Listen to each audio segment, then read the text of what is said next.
All right. Hello, everyone. Welcome to our webinar on immigrating to Canada from the US. My name is Rachel. I'm the digital content creator for Moving to Canada, and I'll be your host today. Of course, I'm joined by Rebecca, our operations manager at Moving to Canada, and who is also a regulated Canadian immigration consultant, along with Hugo, our director of partnerships, who was once a newcomer himself, who has gone through the immigration process and also brings a wealth of knowledge in helping others navigate their journey to Canada. So, Rebecca and Hugo, welcome. Would you like to introduce yourselves to the masses? Maybe start with Rebecca. Yes, hi everyone. As Rachel said, I am the operations manager here at Moving to Canada. I'm also a regulated Canadian immigration consultant. I've worked in the immigration industry since 2010 when I originally moved to Canada, so going on 15 years. I love helping people immigrate to Canada. It's a real passion of mine. I've helped many US citizens and foreign nationals based in the US move to Canada. And so I'm really happy to be here today to help some of you in your journey. Perfect. Thanks, Rebecca. And Hugo, over to you. Yeah, nice one. I'm Hugo. I moved to Canada myself 14 years ago from Ireland. I'm glad to see that we're all wearing green today. But I've been working in the Canadian immigration industry since well over a decade now, most of the time with moving to Canada. And like Rebecca, have worked with a lot of Americans and people from third countries who reside in the United States to make Canada their new home and pursue their dreams here. So looking forward to helping a few folks along their journey today. Perfect. Thank you so much. Yeah, before we dive in, and I can already see it from the comments, right? I'd love to know from our viewers, like, where are you joining us from today? And if you could also type on the chat, like, what's attracting you to Canada right now, that would be helpful.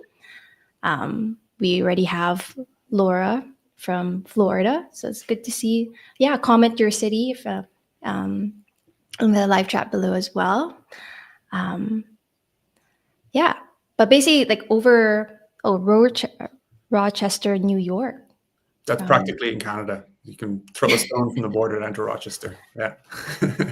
We have people from Indiana, Arizona. Wow, a lot of people. Boston, Massachusetts, so Kansas even. So yeah, a lot of US viewers here. So I'm glad that you found your way to our live webinar.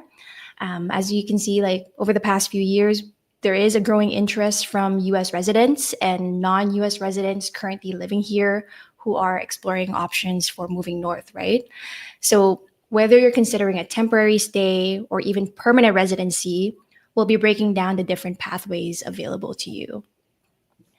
But before we do that, I just want to take a quick moment to thank our sponsor, Scotiabank, for making this event possible. So whether you're planning to move or you've recently moved to Canada, Scotiabank is here to give you a warm welcome. The next several months will be full of excitement and new beginnings that they'd like to be there every step of the way to ease the transition. And of course, Scotiabank can help navigate your journey by providing resources, banking solutions, and tailored advice that help newcomers succeed financially. So yes, take advantage today and learn more about their Start Right program and how you can earn up to $2,200 in value during your first year and apply for a credit limit of up to $15,000. Perfect. And if you want, you could take a screenshot as well of the screen that you're seeing right now, along with the other slides that we will be sharing shortly after. And with that... Sorry, Rachel, just a quick one on that. Screenshots or no screenshots, this event is being recorded and will be uploaded to our YouTube channel after, because it's always a question that we get. Just want to get that out there up front. So this information will be available after. Perfect. Yeah. And with that, I guess let's move on to our pre-move considerations, right? I think it's important to think through these key factors that you see on your screen before making the move to Canada.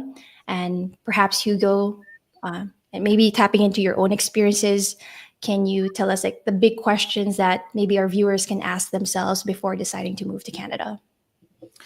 Yeah, I think no matter where you're moving, even if it's between two cities in the same country, you have to ask yourself some questions. I think that's particularly amped up when you're looking at an international move.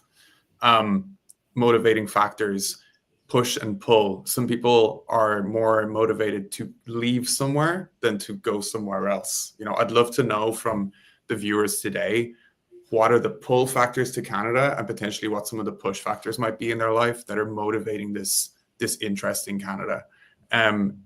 Job considerations, like, let's get something out of the way nice and early. The exchange rate between the two countries today, the US dollar is far more stronger than the Canadian dollar. If you're earning this number in the US and the same number in Canada, the US number actually amounts to a lot more value right now. Are you okay with that? Do you see an opportunity potentially to earn less money but have a similar standard of living because of where you're moving to, or because the taxes that you will pay in Canada you might see more of a return on that investment vis-a-vis education, healthcare, other social programs, things like that. But you should definitely define your motivation.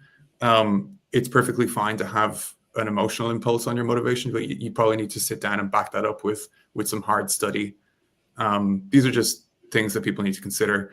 And then once they establish a pathway to Canada, in terms of a legal route to immigrate, choosing the destination is a crucial decision. It's a big country. It's actually bigger than the United States. It's spread across 6 time zones, 10 provinces, 3 territories.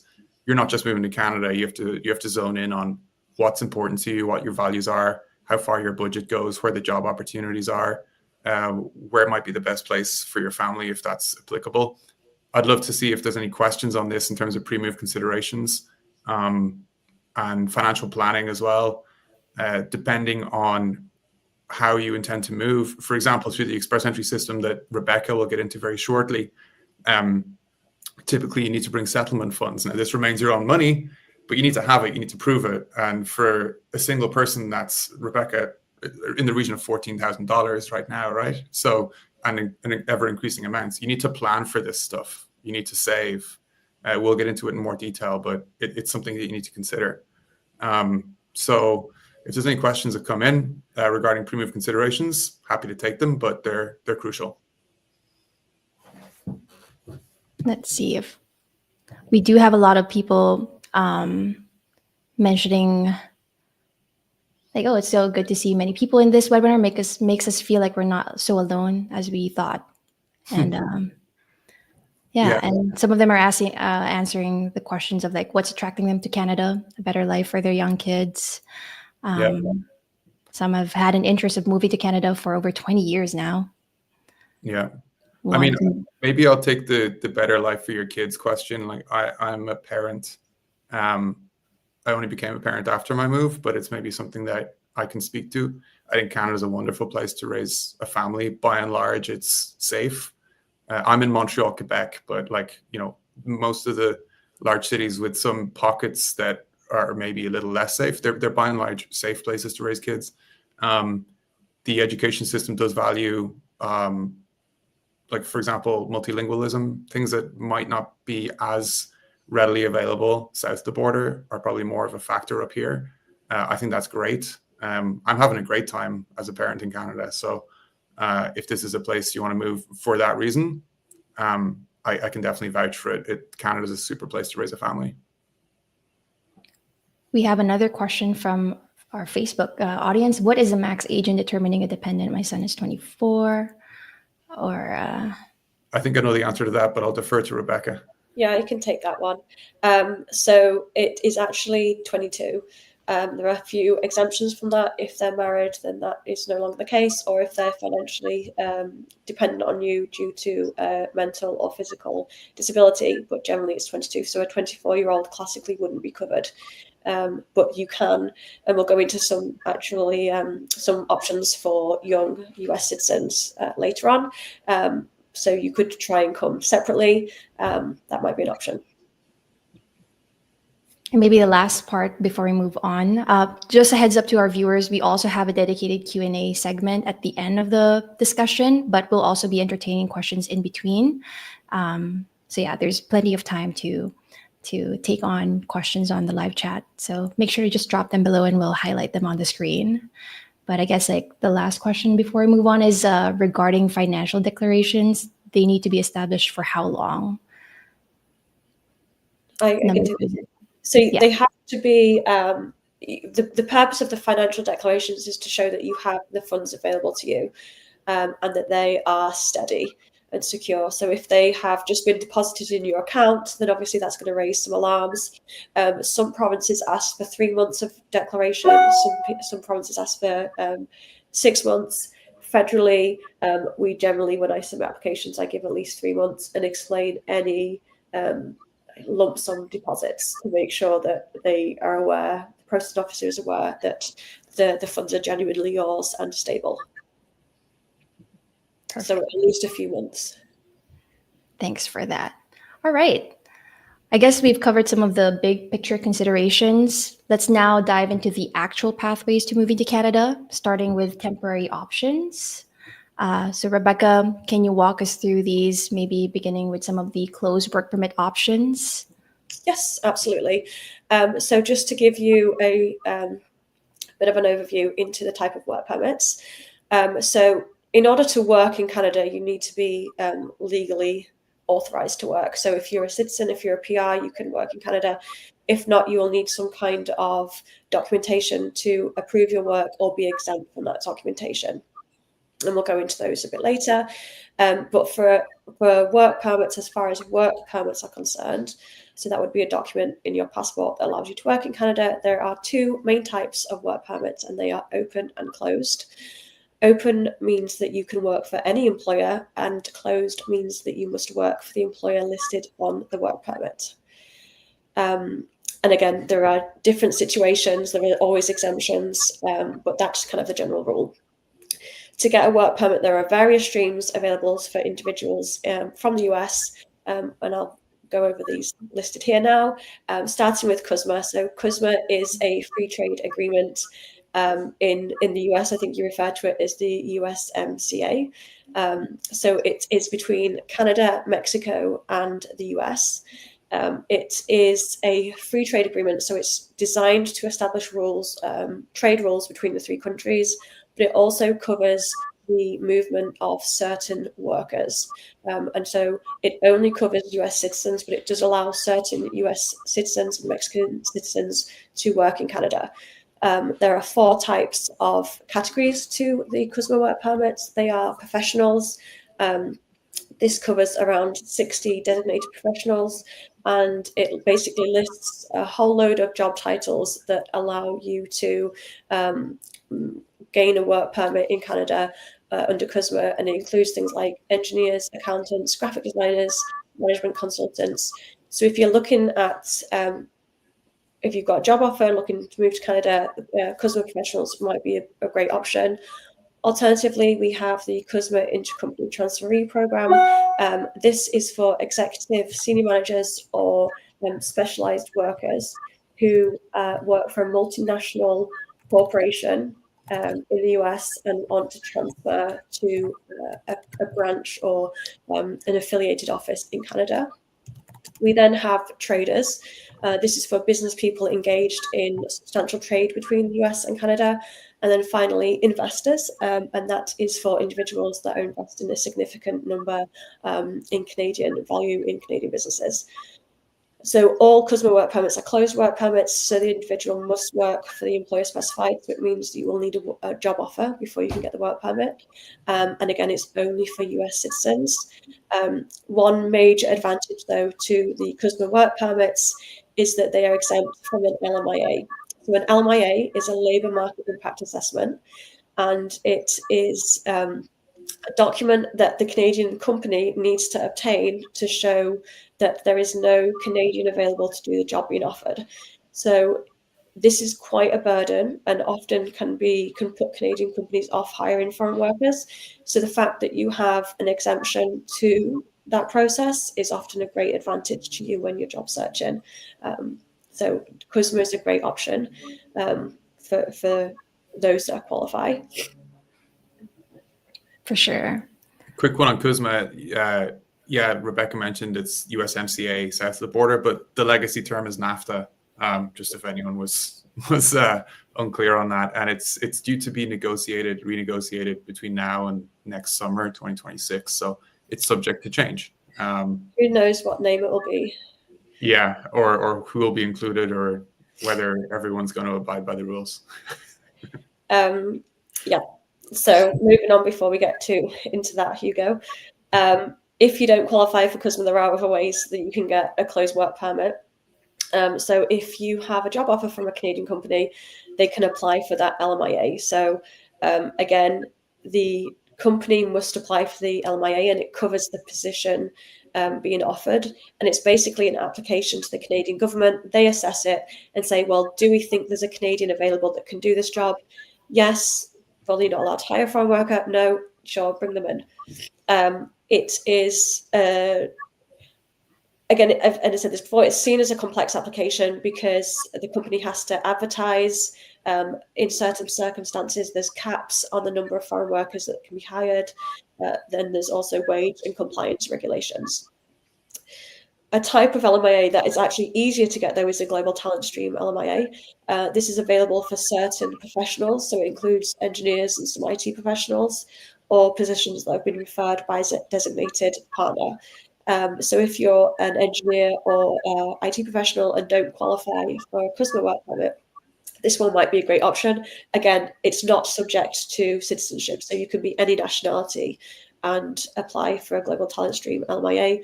And one of the biggest advantage, again, of the Global Talent Stream is the speed of the processing. So companies don't need to advertise, and the LMIA processing time is targeted at 10 business days versus a regular LMIA, which is sitting at about 2 to 3 months right now. So obviously it's a huge advantage for both worker and Canadian company because they can bring people in faster. And finally, another type of closed work permit that kind of is tied to CUSMA somewhat is there is kind of more of a generic intercompany transferee stream. So there's the CUSMA international transferee stream, and then there is the regular intercompany transferee stream. And this differs from CUSMA because it is available to all nationalities, not just US citizens. So if you are in the US as a foreign national and you work for a multinational corporation, so that's a corporation that has at least 2 international offices in addition to the Canadian one, then this might be a great option for you. Just generally, in order to qualify, you need to have 12 months of work experience in a similar role in the last 3 years, and it has to be management or executive management or specialized knowledge. Perfect. So like what I'm getting at is that if, so there's different categories in CUSMA where there's ICT, Global Talent Stream as well. But if you're a foreign national living in the US and you're looking at other options for a closed work permit, there's a more general stream where they can qualify as long as they meet the eligibility. Yeah, so basically your CUSMA one is the one that are limited to US citizens. The other ones, so like the general intercompany transfers, the Global Talent Stream, and the LMIA-based work permits, they're all for anyone, irrespective of your nationality in the US. But I suppose that kind of makes American and Mexican workers, like it gives them a leg up against the rest of the world because they've got a free trade agreement with Canada. And they can compete in all the other streams as well, but they've got this particular thing that's carved out for them. So like for anyone out there who's wondering, hey, what is particular to me as an American, if indeed you're American and not a foreign national in the United States, like that's the thing, that's the main sort of leg up that you would have against others. Probably the first thing as a professional that you might look at. Global Talent Stream is an interesting one, Rebecca, because of the 10-day processing time. I remember when it came in, and we've talked to employers and recruiters who leverage that quite a lot to move non-American citizens to Canada, in particular. Yeah. And had a lot of success doing that. It's particularly useful in the tech world, and I know there's other occupations in that list, but that's sort of a typical use case that I see very often. So anyone out there who works in any tech occupation, definitely look into the Global Talent Stream. I don't have the occupations list open in front of me, but like I know tech is pretty prominent among them. We actually have a question related to this from Richard. So if you work for a global company which has headquarters in several cities, including several in Canada, which stream would be more advantageous to engage when looking to immigrate to Canada? Great question. Yeah, first of all, what I would recommend that you do is that you speak to the global mobility unit in your company. If they're a global company, they should have one, because they may already have a certain stream in mind to bring foreign nationals into Canada. They may themselves have a preference of one stream over the other. For instance, the global talent stream allows companies to hire many foreign nationals, so they may already have an agreement with the Canadian government. So the first thing to do would be check with the HR or global mobility to see if there's any agreement. If not, then if you are a US citizen, if you qualify for the intercompany transferee program, then you'd have to be a senior manager or executive with specialized knowledge. That would be the best because it's completely LMIA exempt. Alternatively, then you would try and go through maybe an LMIA. You'd have to go for an LMIA. Maybe you'd do the global talent stream if you could. CUSMA would be your first step, but I would recommend that you speak with your global mobility team. They may have a system in place already. Perfect. Now let's move on. Like, what about those who don't want, for example, a single employer, or they don't meet the criteria for an employer-specific work permit? I guess they're going to be looking at open work permit options, right? So what are available to them in that case? Open work permits are definitely more desirable than closed work permits, but they are also a lot harder to come by. So there's just a couple of examples on the screen. So like I said before, open work permit allows the holder to work for almost any employer. There are some restrictions. An example is the International Experience Canada program, under which US citizens aged between 18 and 35 can get an open work permit through a recognised organisation. Unfortunately, US citizens don't have a direct path to the IEC program. They must apply for a recognised organisation, which can cost up to a couple of $1,000s. So it's not ideal, but it is a way. So for the individual that said, my son is 24, this might be a great option. I think I saw another comment about a child around 20 as well. Again, this is a good option for them. It is very competitive though, so you have to apply early to be successful. And another popular open work permit is a spousal open work permit. So if you have a spouse or a common law partner who's in Canada working or studying, you may be able to get a work permit, but this has become much more restrictive recently. So you just have to make sure you kind of tick all the boxes to get that. But even still, that would require one of the couple to be working or studying in an approved program.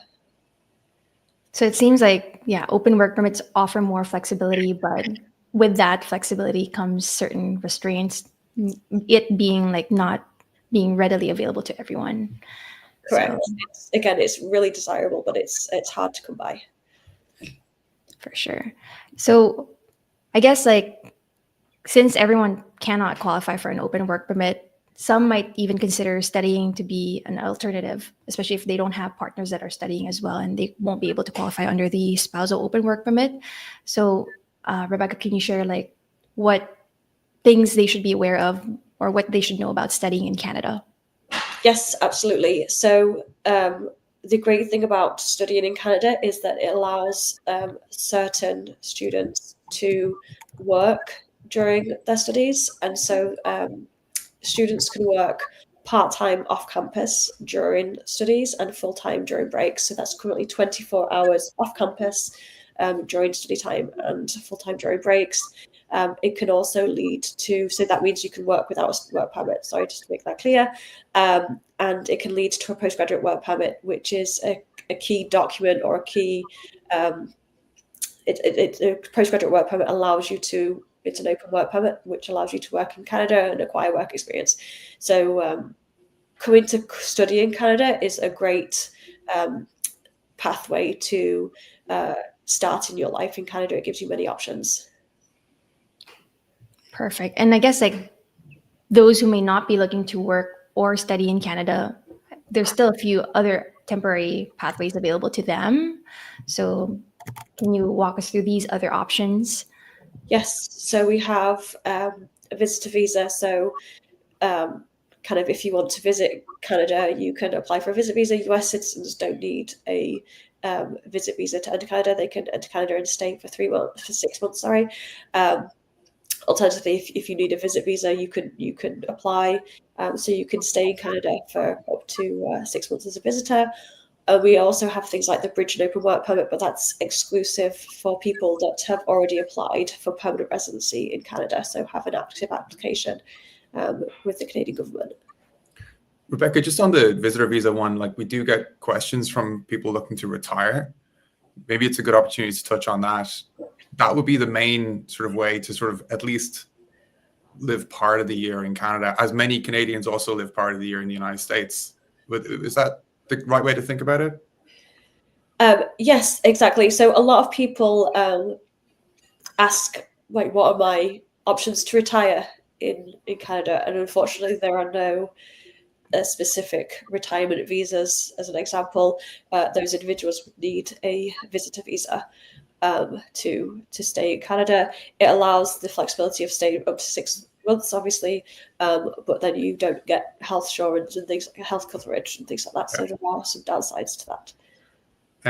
There was a comment earlier from someone, without scrolling up, I know that their last name was St. Clair, who said that they moved in their 50s through a business immigration stream and said it was the best thing they ever did. So congrats to that person. So there are ways to move here sort of after a certain age, but those business immigration programs are competitive and do have stringent requirements. Visitor visa, if you're just looking to live part of the year in Canada, is probably the thing you should look at if you're potentially looking to retire. And Rebecca, people can visitors own property in Canada as many Canadians own property in the US? There are limitations on, and I believe they're still in force, correct me if I'm wrong, on who can buy property in Canada. So you may be restricted.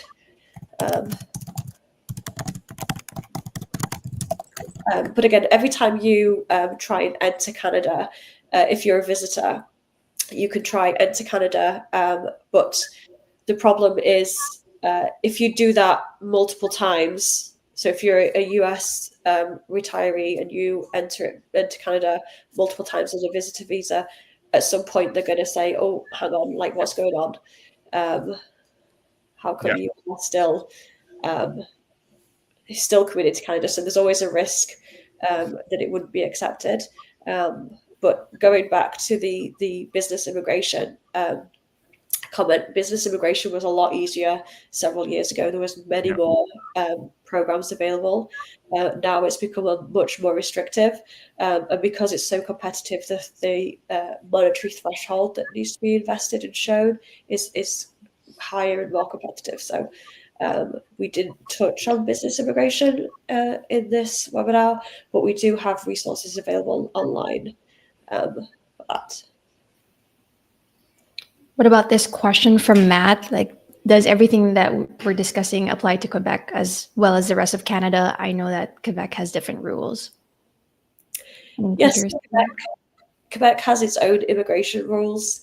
When it comes to temporary pathways, though, they are the same. There's a few additional things that may need to be done if applying to the province of Quebec. But as far as like the overview, there's no special Quebec work permits available. They're all the federal ones. For sure.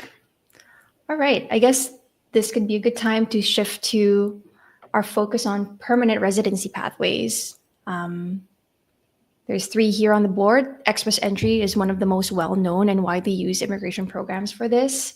Maybe we could, Rebecca, if you could explain how express entry works and what our viewers need to know about this particular program.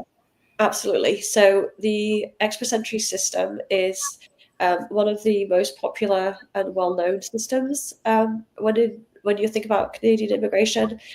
So it's not an immigration program, it is a system used to process and source immigrants. So it is points-based, meaning that candidates are ranked against one another based on factors like age, education, work experience, and language proficiency.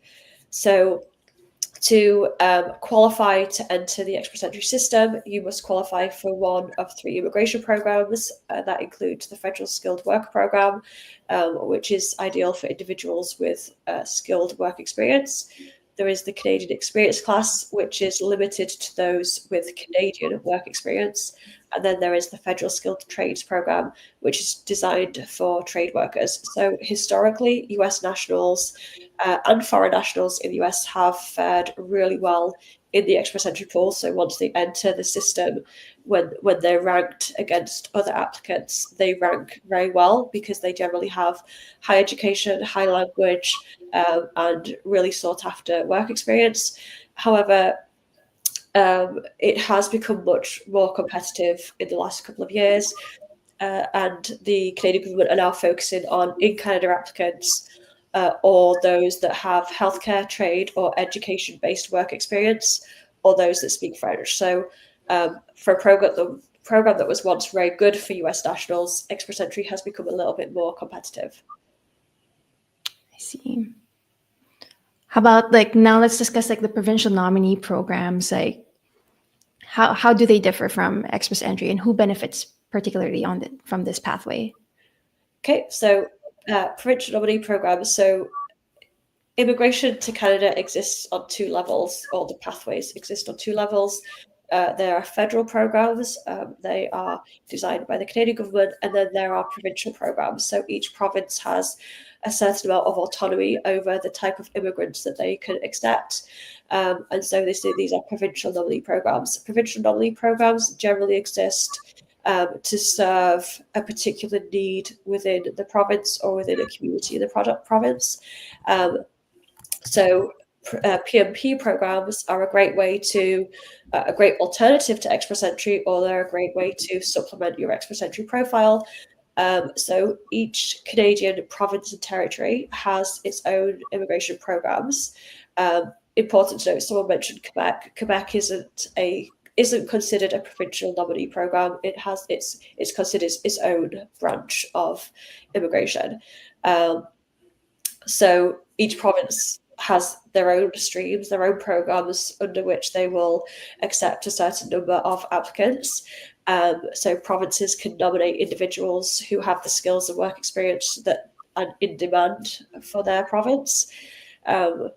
Some provinces will also use the express entry system to source potential immigrants. So if you have an active express entry profile, for instance, they could go in and invite you to apply for provincial nomination. That will give you extra ranking points. So it's a great supplement to your express entry profile. Other PNPs operate independently, so the candidates have to apply directly. We do have a PNP stream finder. Because each province has its own programs. I think the last count, there was over 90 different programs, so it's pretty hard to research every single one of them. We do have a PNP stream finder on our website that can help just facilitate that kind of thing. It's in our free Moving to Canada account. You could access it on the page that Rachel showed. Yeah, I mean, I'd encourage anyone to create a free Moving to Canada account, not least because as well, you can sign up to hear directly from the sponsor of today's event, Scotiabank, who have a load of good resources above and beyond what we can offer ourselves while filling out that questionnaire to create the profile. I have a quick one here. If we can throw it up, Rachel, the Safari Expedition asks a question around, this person's got a master's degree, 6 years of US work experience, and they're asking if that will be considered for express entry and PNPs. And Rebecca, maybe we'll just touch on quickly as an example of where 6 years of experience plus a master's degree, what does that unlock? Skills transferability factors, things like that in express entry that really elevate certain profiles above others. is to do a CRS projection. Well, just the master's degree in particular, right? Yeah. Like it really, that really gives people a leg up, I find.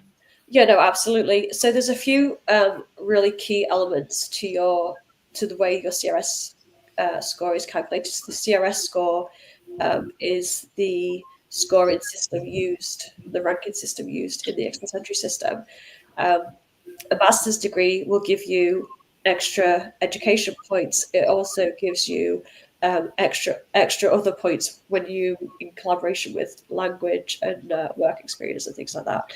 One of one of the main areas where you could control your CRS score is language. So a master's with high English or French and 6 years of work experience means that you will be ranking fairly well. If you are under 30, sorry, you'll have a really strong CRS score. But as I said before, from the expert entry pool right now, they're focusing on in Canada work experience or individuals with healthcare, trade, education, or French language ability. So even if you scored, say, 575, which is an excellent CRS score, you may not be selected because you don't fall into one of those categories.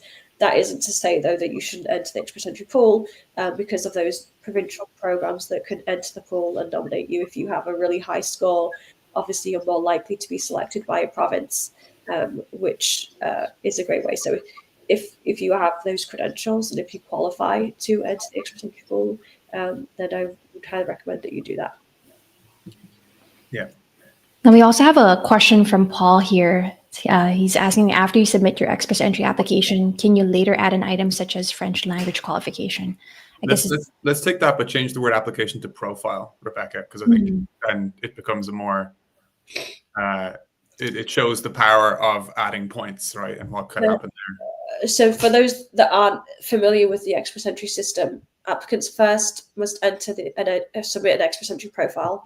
Their profile is ranked and could be selected, and then they go on to submit an application. So you submit an expert entry profile. That profile will be valid for 12 months or as long as you're eligible to do so. So if you age out, if your language tests expire, then you're not going to get the full 12 months. You can update your expert entry profile at any time.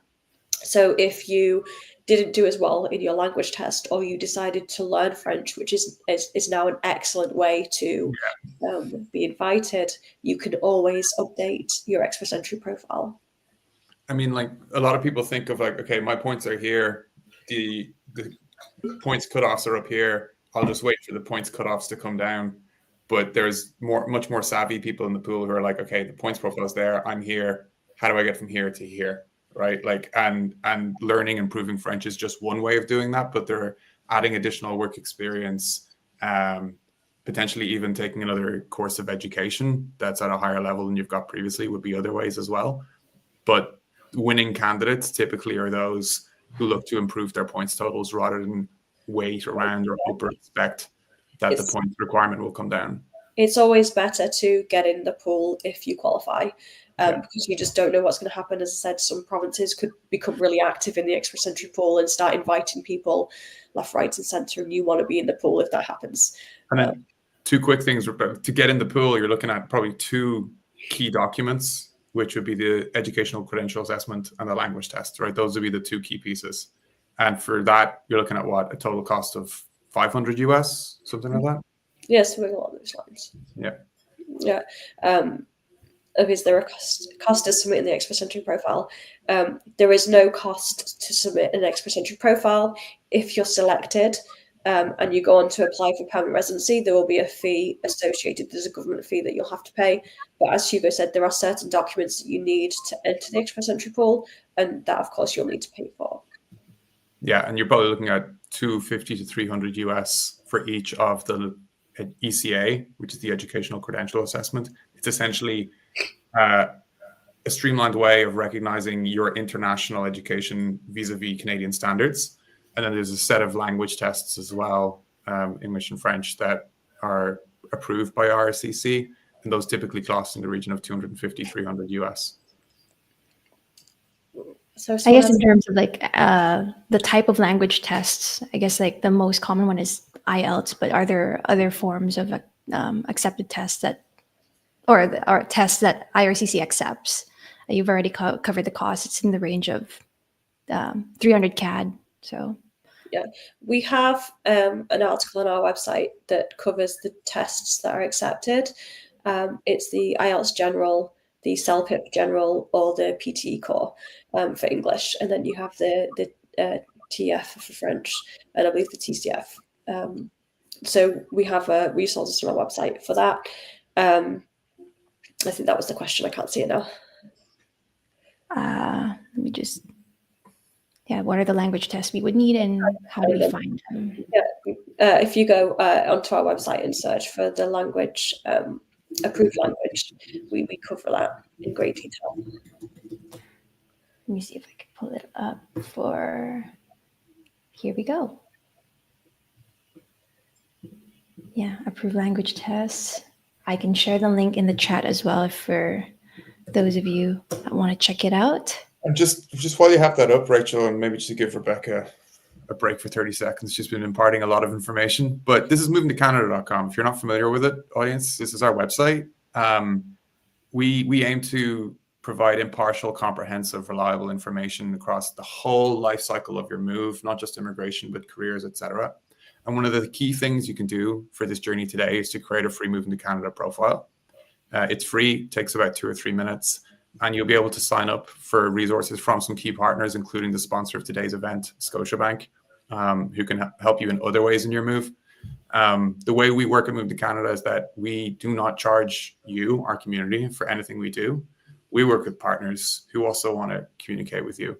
And Scotiabank's just one of those. They're a key partner of ours. But we also work with recruiters and employers, for example, as well as a bunch of other partners. So if you're going to do anything for your move today, just create a free profile. It'll take 3 minutes. You'll get to hear from Scotiabank as well as ourselves, sign up for our newsletter, etc. So, yeah.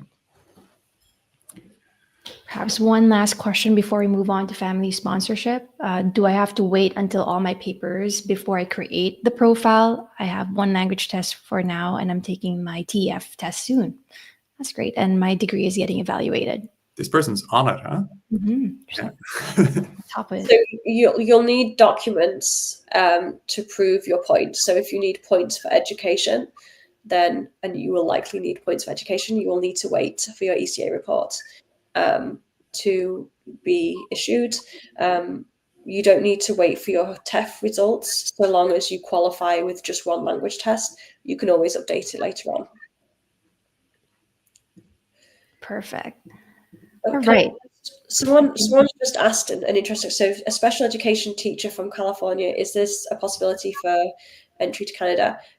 Education professionals was just added to the list of those selected or prioritized from Express Entry. So it's actually a great time. And I think I noticed someone else was a special education teacher or just a teacher. It's actually a great time for anyone in the teaching profession to apply to the Express Entry system. We don't know what the cutoff is going to be yet because we haven't seen any draws, but getting your profile in early will surely help. So, and just sort of like top up on that, Express Entry used to work in such a way that everyone got a bunch of points, and then the government invited people and they're like, this is how many points you need. But now they've carved out these categories and they're lowering the bar in certain situations where they're like, okay, if you're a special education teacher, we'll invite you through a separate invitation round, and we can expect that the points requirement would be lower there. So it just gives people a bit more. Canada's carved out a system where they're like, okay, we need education, we need more teachers with specific occupations, and they're allowing people to basically go through a separate stream for that. So it's going to become easier for people working in those occupations to move here over the next year or two. What type of credentials do I need in Canada to teach? Is there?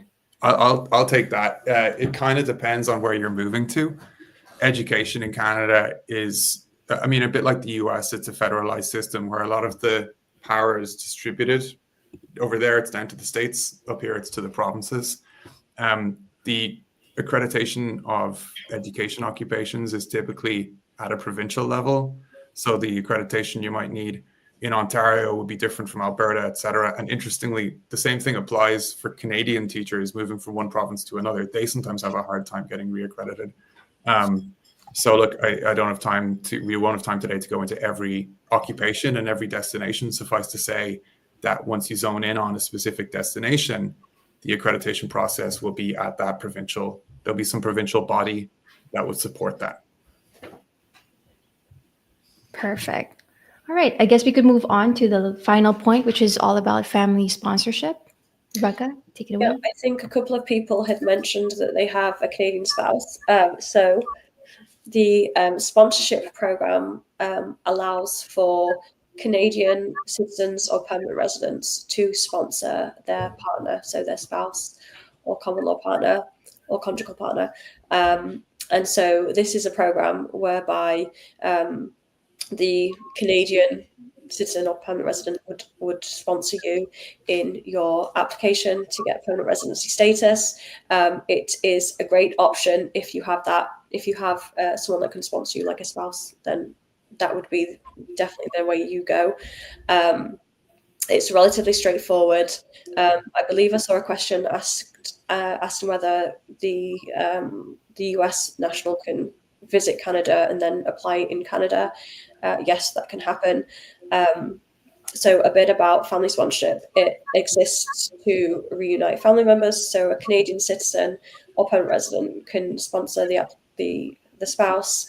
There is no income requirements, but the sponsor must prove that they have the financial ability to provide basic needs for the spouse. Processing times take around 24 months if applying outside of Quebec, a bit longer if you're applying in Quebec. But I would say that if you have a partner, if you're a US national with a Canadian spouse, then or Canadian permanent resident spouse, then sponsorship is a great option to look into.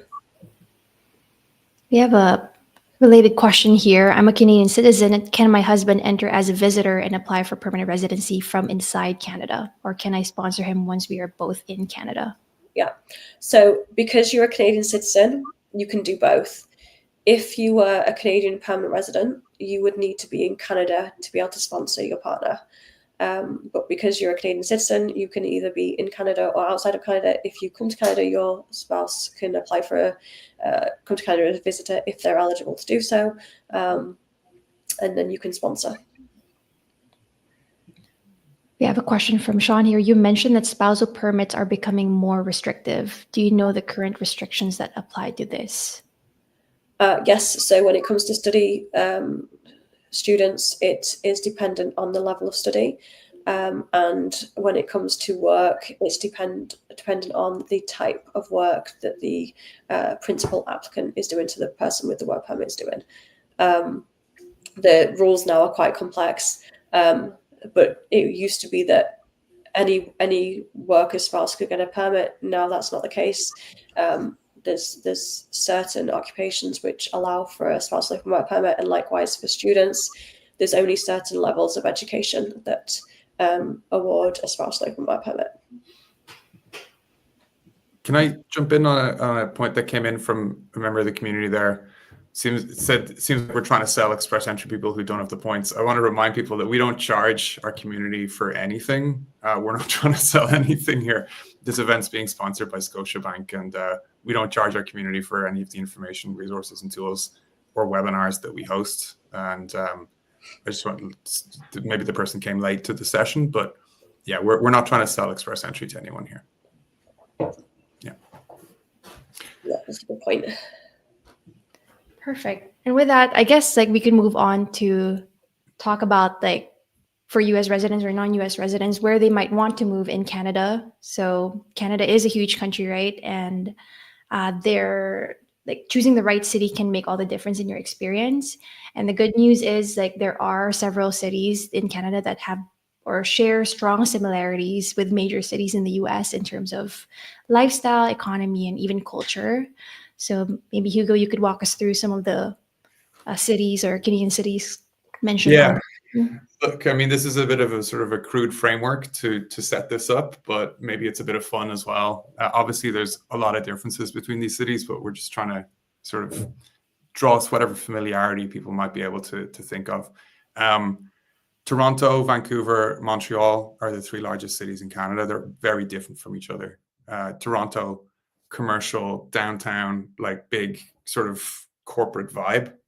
Big city, a lot going on, sports, events, the arts. Vancouver, definitely more of a outdoorsy kind of thing in terms of climate, much milder. Montreal, where I am, cost of living is a factor. It's definitely more affordable to live here than in either of those two places, but harsher winter, more difficult to move to from a legal point of view, unless you've got a strong French. And what's the other thing?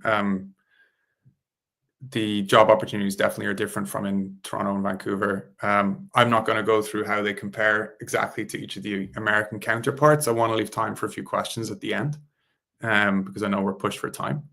But Calgary and Denver, you got two sort of cities sitting in the Rockies there. Amazing ski, amazing nature, opportunities for adventure. The kind of thing that, quite frankly, we don't get over here in Montreal. Yeah, there's a few more, I think, on the next slide. I know we've compared a few more. Ottawa and DC, government towns. I was in Ottawa a couple of weeks ago. It's great for families. Someone described it once as the town that fun forgot, but I had fun with my 4-year-old. So it depends on what you're into in life, honestly. Victoria and Charleston. I've been to Charleston, South Carolina a couple of times. It's a great town. Victoria, I found quite similar. The big difference being climate, right? One is quite different from the other. And then Edmonton and Minneapolis, sort of urban sprawl, big malls, a lot of opportunity though in terms of jobs. Edmonton, it's funny, I was looking at a rent report recently that had Edmonton as the fastest growing prices for rent in Canada, but it was still much lower than the other cities. So even though it's catching up in terms of cost of living, property prices, etc., Edmonton's a great option. And in fact, if someone moves to Canada and they're looking to eventually buy property, that might be a strong consideration. And of course, if they need help doing that, the sponsor of today's event, Scotiabank, is a great partner in that process in terms of securing the financing for buying property in Canada. They help people all the time, every day in that process. I know even members of our team have used them for that process. So I was talking to someone recently who moved to Edmonton just because the cost of buying property there is so much lower than in other cities in Canada. So if that's on your mind, look to that city instead of maybe Toronto, for example. Happy to take any questions on, like someone's got, what about Detroit and Windsor? I mean, they, as far as I'm aware, the Ambassador Bridge goes right between them. They're basically the same urban center metropolis with a border through it. Yeah, like the climate would be the same, right? I've never been to either of these locations. I can't vouch for either of them or how they compare and contrast. But I know they're big manufacturing bases, and if people work in manufacturing, particularly in auto, I know Southern Ontario has a lot of auto manufacturing, and I know that's a big thing in Michigan as well. What about the Waterloo-Kitchener area? Asks Rich. A teammate of ours lives there. Babajide, if you're watching, someone wants to move in next door. Very popular. They've got a couple of big universities there, so a big student town. It's about an hour and a half drive from Toronto, but in fact, there's a train that goes direct between the two urban centers. You don't necessarily need to drive if you're going to the big city. Great spot. There's a lot of newcomers looking at sort of medium-sized cities in Southern Ontario because the cost of living in Toronto itself can be prohibitive. And Waterloo-Kitchener is a great option. I know that our colleague Babajide is living life there at the moment with his young family. So is Winnipeg similar to Edmonton RE cost of living? I'd have to look this up. It's certainly comparable. Winnipeg would be a lower cost of living than, say, Toronto or Vancouver or even Calgary. I believe Edmonton would be more affordable in terms of cost of living. I don't have the Winnipeg figures open in front of me, but I'm happy to look those up. If you're looking for a third-party website for this, There's a great one called Numbeo, Numbeo, that does great sort of crowdsourced data gathering, comparing different cities. And you can put in these two cities and see where you land between them. So there you go. Oh my God, we're going to do it in real time. Let's go.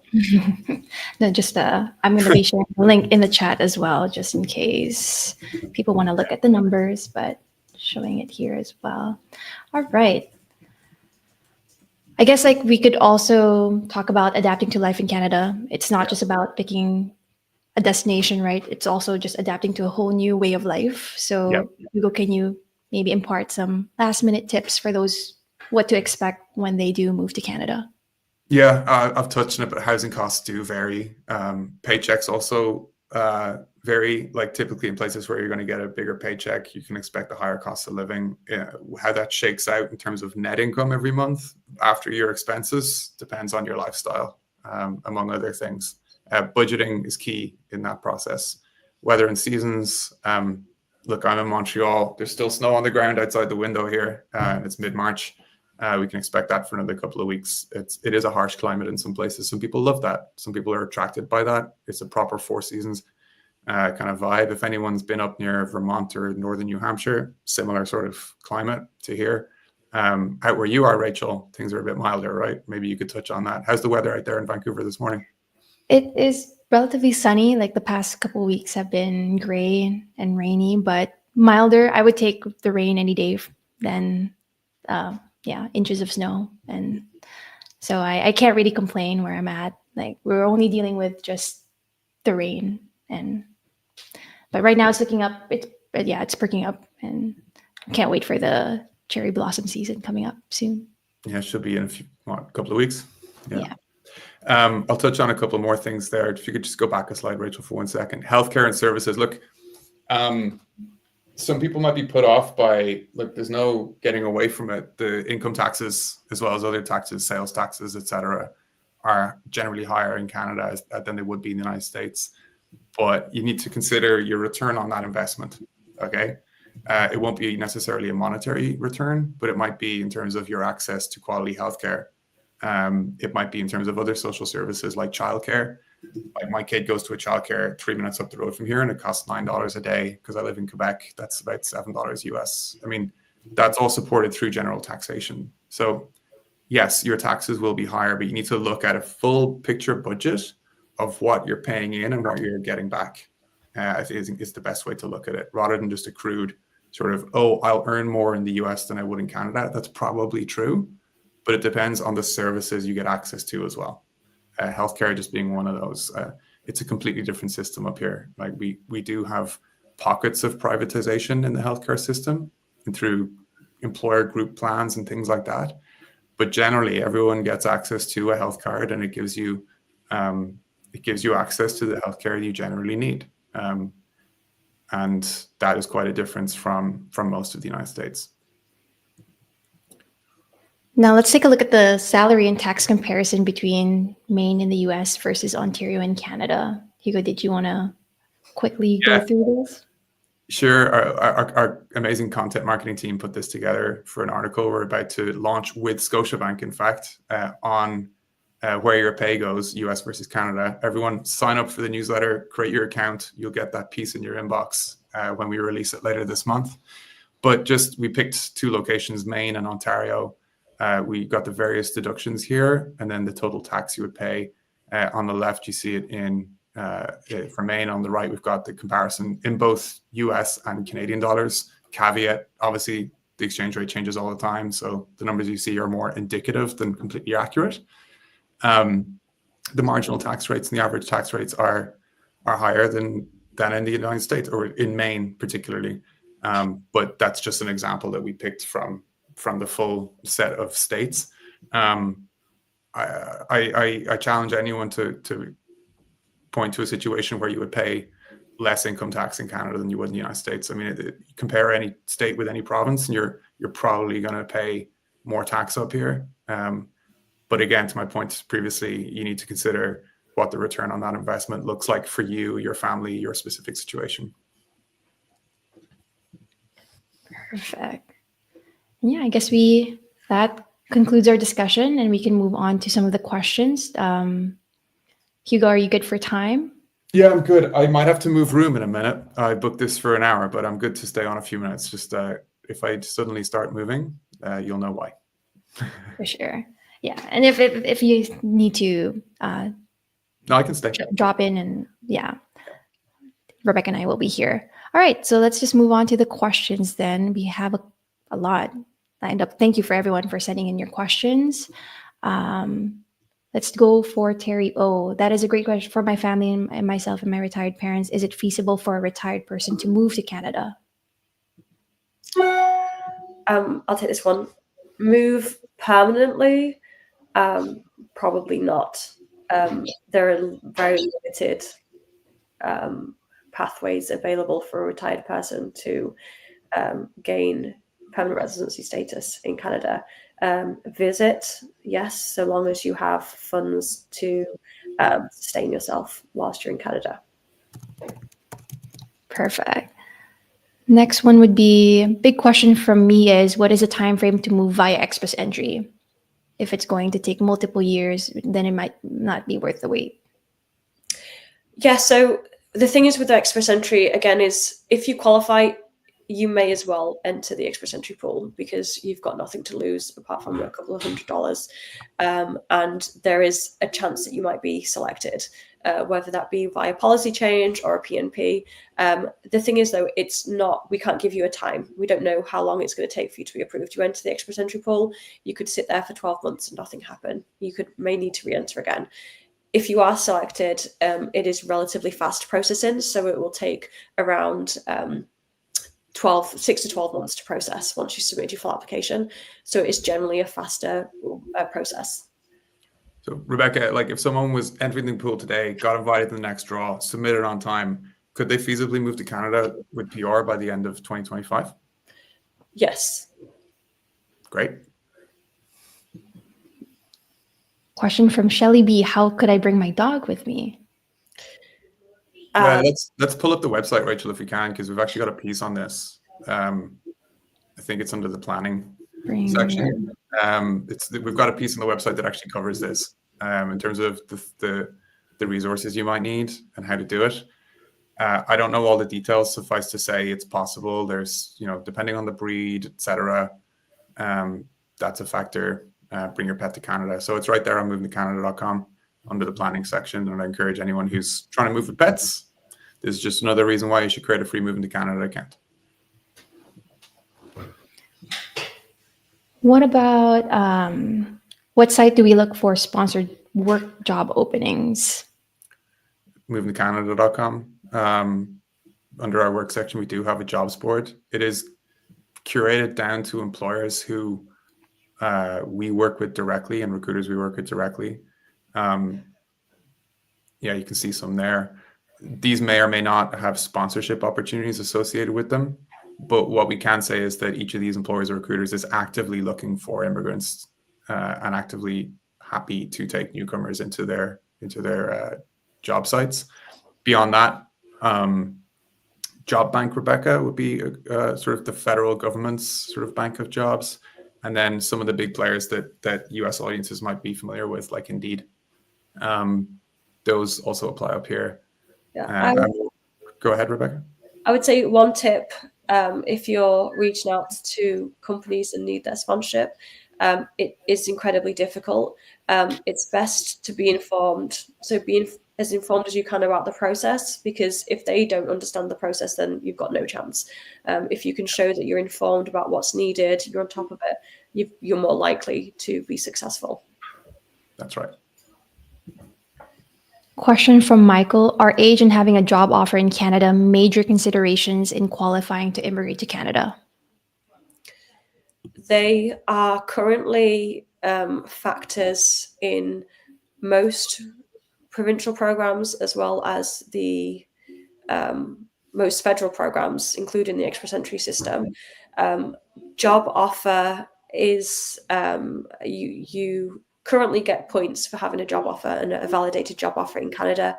You get the ranking points. The Canadian government announced towards the end of last year or earlier this year that they were going to be removing those points, so they wouldn't a job offer wouldn't necessarily be of advantage for an express entry profile, for instance, but it can for sure help you with a provincial nominee program or other programs, so other federal programs like the Atlantic Immigration Program, for instance. Or the temporary pathways, Rebecca, that we mentioned off the top, right? Like a lot of them would be job offer backed, CUSMA, intercompany, LMIA, etc. So even if express entry is sort of weaning itself off job offer base points, a job offer still helps. Potentially in other ways to move here. Not sure if we answered this already. For family sponsorship, would a Canadian citizen spouse need to be a current Canadian resident?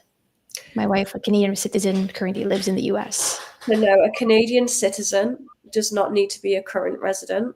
A Canadian permanent resident needs to be a current resident.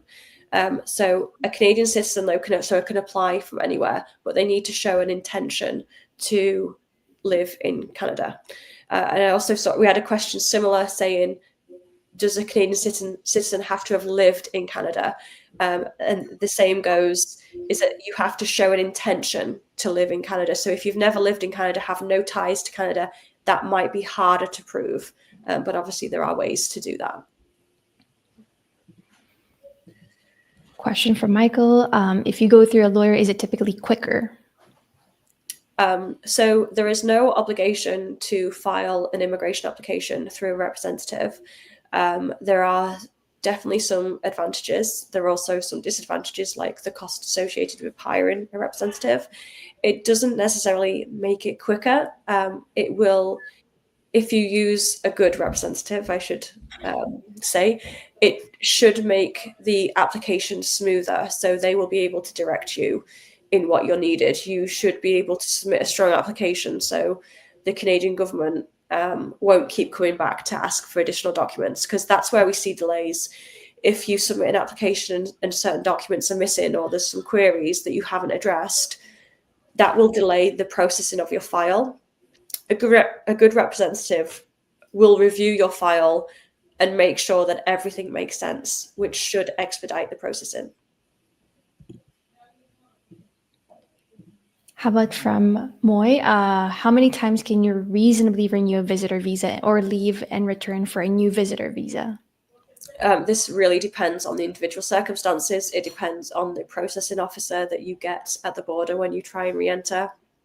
So it's impossible to say that you shouldn't have a problem, obviously, staying for 1-2 years if you can show that you have the resources to stay in Canada and not work. But again, it really depends on who you see at the border. Is it possible to convert a temporary pathway to permanent residence? How difficult is it to make that happen? From Ryan. So this is referred to as two-step immigration. So a lot of people come to Canada as a temporary resident and then transition to permanent residency status. And anyone that's following Canadian immigration news, the Canadian government are prioritising transitioning those people from temporary residence to permanent residency right now. So absolutely, yes. Can you give some information regarding importing your car and what crossing the border would actually look like? What questions will be asked? Will agents ask to look through the belongings you bring? Rebecca, before we go into that one, and I'll cover it, but like on the previous one of converting temporary to permanent, like look at this room. People from 3 different countries. I'm from Ireland, Rebecca's in the UK, Rachel's from the Philippines. We moved here as temporary residents, right? Then we became permanent. And I believe we're all now Canadian citizens as well. So it just shows, for example, how that process works. Like you go to a party, you go to a work event in Canada, you're going to bump into people who transitioned from temporary status to stay here permanently. It happens all the time. And the immigration system is set up to facilitate that, and pretty speedily as well. I think it's 3 years post PR, you can start applying for citizenship. And even sooner if previously you would work been here as a temporary resident as little as 2 years. So the transition to becoming Canadian can be quick if you're qualified. Oh yeah, and then on this one from Grace, can you importing your car and crossing the border would actually look like? Yeah, look, people can import their car. I'm not an expert on that. I don't believe, Rebecca, you are either. So let's just say it's possible. People do it all the time. Of course, there will be registration requirements. I would expect that to be shared jurisdiction between provinces and federal. I'm not an expert on it, so rather than giving you a bad answer, I'll just say, sorry, like I would look into that. And but Rebecca, maybe you'd know more. I'm not sure. I know you go to the US pretty often. I'm just going to add something. I'm no expert, but I believe there might be some kind of fees associated with importing your car. You might have to, if your intention is to stay permanently in Canada, you might have to adapt your car to reach Canadian standards. As far as will agents ask to look through the belongings, you can be asked at any time you cross the border services can look through your belongings. So that's always a risk, no matter when you cross, why you're crossing. That would always be a scenario that can happen. But I also just want to tie this in somewhat to the visit visa question, because we're getting a lot of people ask about visitor visas, and I am going to share a story with you guys that happened around 5 years ago. I had a US citizen reach out to me, and they had been refused entry at the Canadian border. They wanted to enter as a visitor, but they came with a massive U-Haul of all their belongings. And the Canadian border agent said, your intention is not to visit Canada. Your intention is to live permanently in Canada. So if you do intend to visit Canada for an extended period of time, just be very mindful that's always a consideration that the government will have. Like, what is your genuine intent in entering Canada right now? And if you have all your belongings for the last 30 years that you've acquired, that's going to be a problem. We've got furniture stores up here too, guys. So yeah. And I had someone approach me after they'd been refused entry, a US citizen. So perfect. Another question from Lindsay here. Are there specific methods of entry just for French speakers, or is that the Quebec system? No, the federal government have really prioritized the selection of French speakers in their federal allocation of new permanent residents. So if you are a French speaker, you have so many different options for you. So in addition to having the express entry French category draws available to you, you also have things like the French Mobility Program, which is a work permit program, which is an LMIA exempt closed work permit route. There are things like the Francophone Community Pilot Program, which exists in certain smaller communities across Canada. So speaking French or having some French ability is a real advantage right now, and opens many doors, not just Quebec. And there's also many PNPs that prioritize French speakers as well. So just on that one as well, like some people might think, oh, I don't speak French, as if that's like a fact about yourself. Like my name is Hugo, therefore, you think these things can change. People can actually take the step of being like, okay, that's what they're looking for. I don't know why, I don't get it, but that's the system. Okay. And we've worked with organizations that help people go from 0 to passing their test in well under a year. All right. We just started working with that. To hear about that, sign up for a Moving to Canada account. I know I'm beating the drum here. And not only will you be able to sign up for Scotiabank, but we'll also be able to tell you about other partners that can help facilitate this journey. Yeah, I actually, sorry, just quickly, Hugo, I'd also seen a question about whether we recommend any French or language testing organizations. We do work with a company called Focus Frame French that specialize in assisting newcomers or hopeful newcomers to learn French for the purpose of immigration. So they don't just kind of teach you everyday conversation. They really focus on the elements that you need to excel in the French language tests. We are also launching a collaboration with an English language test trainer, which will be announced soon. So again, another reason to sign up for our newsletter, I guess. Yeah. I think one of the key reasons, though, is to hear directly from Scotiabank, the sponsors of today's event. They do amazing things with newcomers, and if anyone's got 3 minutes to spare today on like what can I do to help my move to Canada, I would say it's to create a Moving to Canada account and complete a profile. No. Sounds good. I guess we can wrap up with the last 5 questions before we conclude this event. Let's see what we have here. If you're a teacher, what stream would be best to apply for to immigrate to Canada? Did we answer this yet? No, but we actually do have a lot of teachers here today, which is really nice because they do have a very viable option with the education category-based draws. So again, we don't know much about the category-based draws focusing on educational professionals. Express entry might be a great option for you. It depends on if you qualify. It depends on how you rank.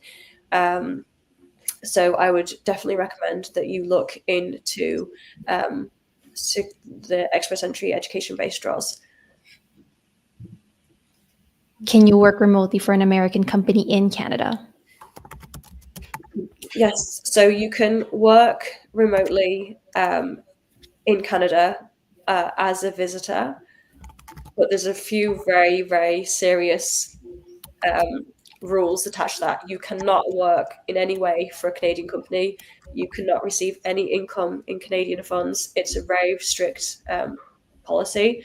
So if you do intend to do that, you just need to make sure that you really look into the requirements and make sure you're not breaching your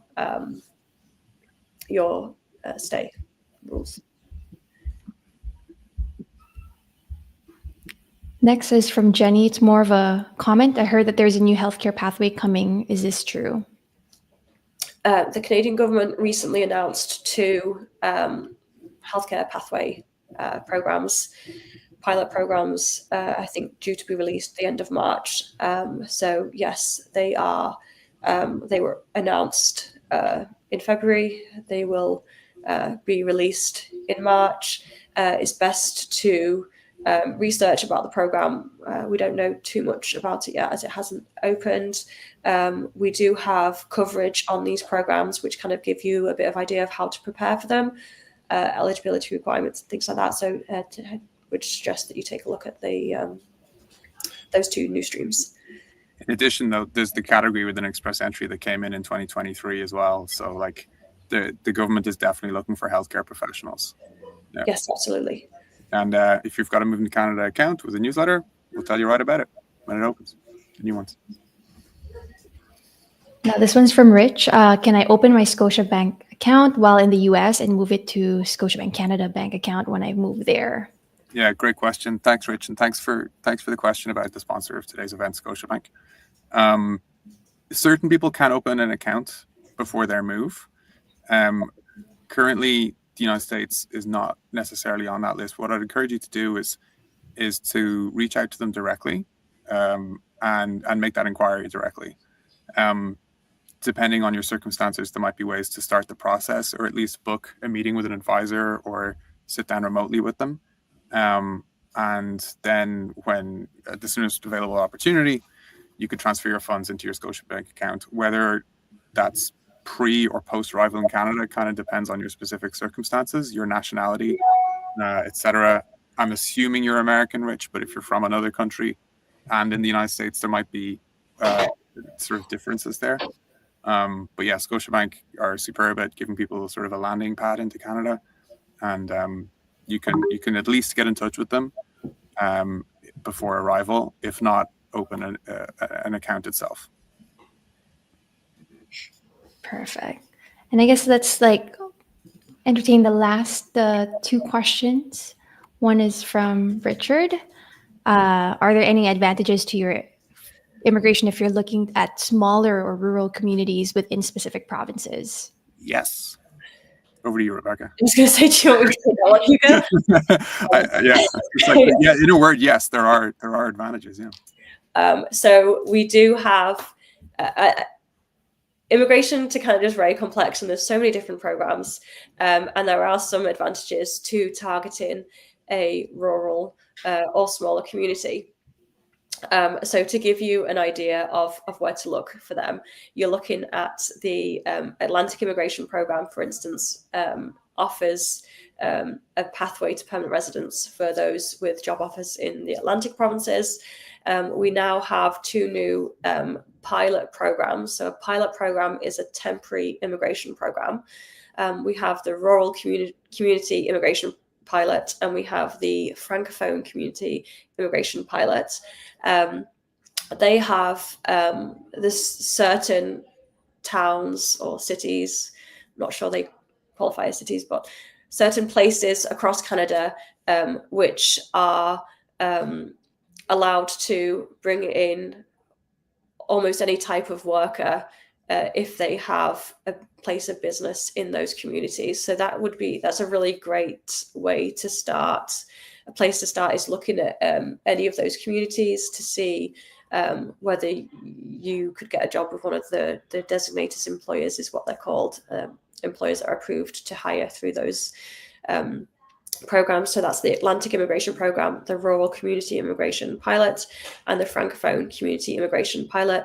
There's also many provincial programs that have like these tiny programs within programs that target certain locations as well. So if that is an excellent game plan as well. Yeah.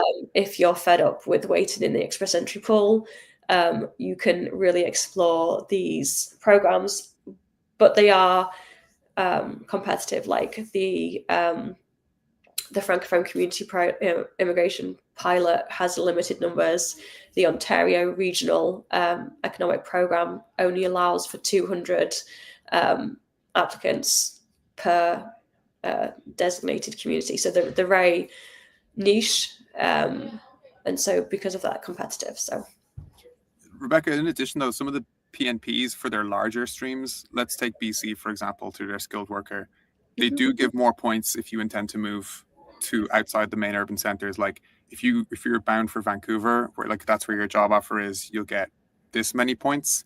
But if you're moving to Prince George, BC, for example, I don't know if the number in front of me, but I know it's more points than you would if your job offer was in Vancouver. So there are certain advantages to pursuing like places outside the main urban centers, even outside of those niche programs that you referred to within the skilled worker programs. Does that make sense? Like there's in Quebec, for example, as well, you get, I think, no points if you're bound from Montreal, but you get more if you're going to leave the main urban center in this province. So yeah, there's various legs up for rural immigration. The Canadian government are trying to encourage immigrants in general to move outside of these big cities, because we need to populate all of Canada, not just 5 major cities. So, yeah. Perfect. Well, seems like there's so many great questions in the chat, and once again, everyone, thank you for engaging. And we wish we could get to every single one, but as you can imagine, there's only so much time, right? That said, I really appreciate all of you for joining and dropping your thoughts.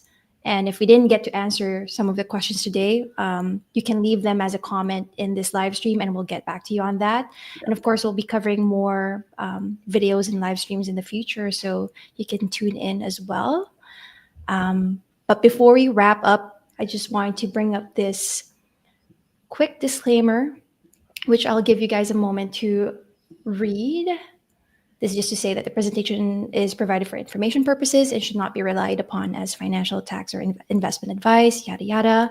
I'll give you guys time to read over that. And of course, if you're looking for more resources that will help you in your journey to Canada, we also have these helpful resources on the topics that we've touched on today on immigration, working in Canada, and as well as if you're interested in opening a bank account with Scotiabank. So just make sure to scan the QR code, or you could take a screenshot of this and scan them to get started. And yeah, pretty much like, thank you everyone for joining us today. Thank you, Hugo and Rebecca. Thank you for all the insights and even for imparting your experiences on some of the questions that people had about moving to Canada.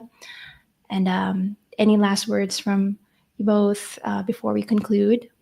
I'm going to give my last word to Carol Stockmeyer in the comments, who says, hope you feel better soon, Rebecca. I don't know if anyone's noticed it, but Rebecca has been a Trojan here today getting through all these questions. So thank you so much, Rebecca, for informing the community. And Carol, thanks for acknowledging the effort that Rebecca's made today. Also Rachel, but in particular Rebecca, who's got the sniffles. I don't know if anyone could tell. And luckily she's got healthcare. So yeah, that's a nice comment, just to sort of showcase what Canada offers. You know, in terms of the full picture of life here. Healthcare is one of the main pull factors for people moving here. So yeah. You know, I would just want to say thank you. It's been a great session, some great questions, and I hope everyone who wants to immigrate to Canada can immigrate to Canada. So. And Rebecca, if people have 3 minutes left in their day, what's the thing they should do? I've said it 5 times, 6 times. I feel like you're going to say create a Move to Canada account. That's right. That's right. Where they can also sign up to hear from Scotiabank. That's a question for me. Yeah, look, guys, if you don't have a Moving to Canada account, get on it. Go to the homepage. There's a create your free account button at the top, and it'll take you 2 or 3 minutes to sign up. You should also sign up to hear from our partner, Scotiabank, who will be able to communicate with you directly on financial planning for your move. So that's my last comment. Perfect. Right. With that, thank you all again for joining us, and we wish you all the best on your move to Canada. Perfect. Bye, everyone. Thank you.